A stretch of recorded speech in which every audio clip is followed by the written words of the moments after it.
Hello students, dictation 5 second बाद शुरू होगा।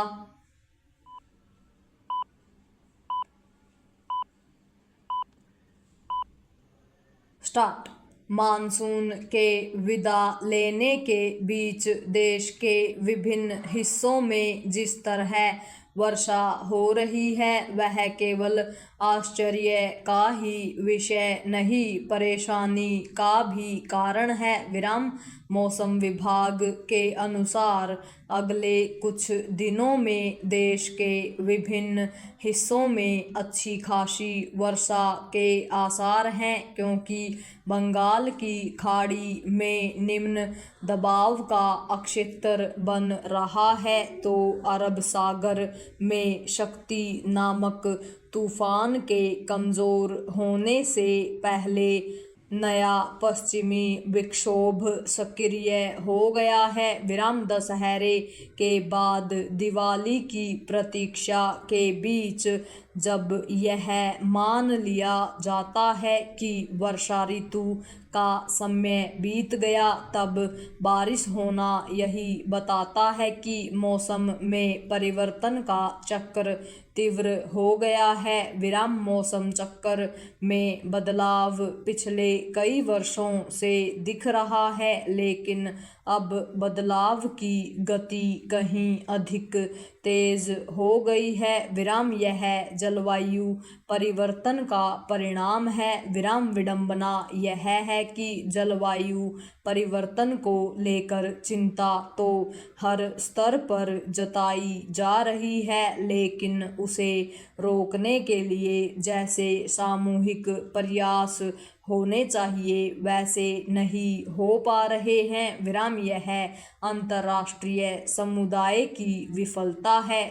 कहना कठिन है कि अंतर्राष्ट्रीय समुदाय जलवायु परिवर्तन को रोकने के अपने प्रयासों के प्रति कब गंभीरता का परिचय देगा।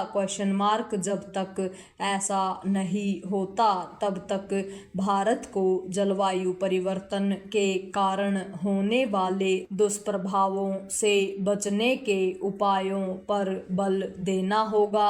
यह ठीक है कि आपदा प्रबंधन के उपायों को पुष्ट किया गया है और उनका लाभ भी मिला है, लेकिन अब अतिवर्षा, बादल फटने, कम समय में अधिक बारिश होने के कारण जनधन हानि की भारी क्षति देखने को मिलती है।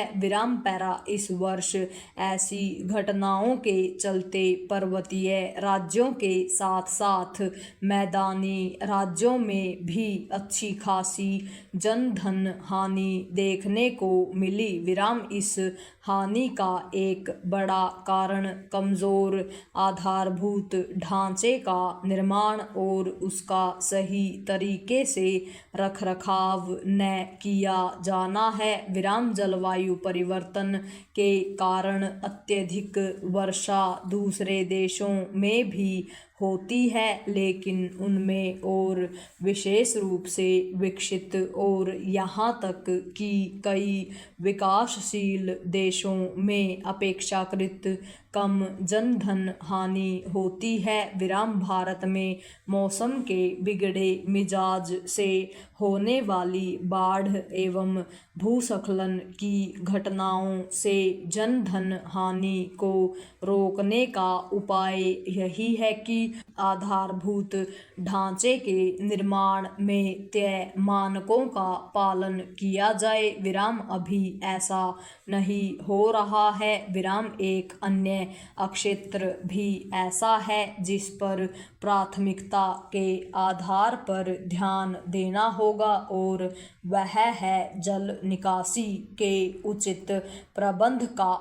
बारिश के समय जनजीवन के बाधित होने का मुख्य कारण जगह जगह जलभराव होना है। स्थिति यह है कि देश के बड़े महानगरों में भी थोड़ी सी ही बारिश जलभराव कर देती है और उसके चलते आम जनजीवन अस्त व्यस्त हो जाता है।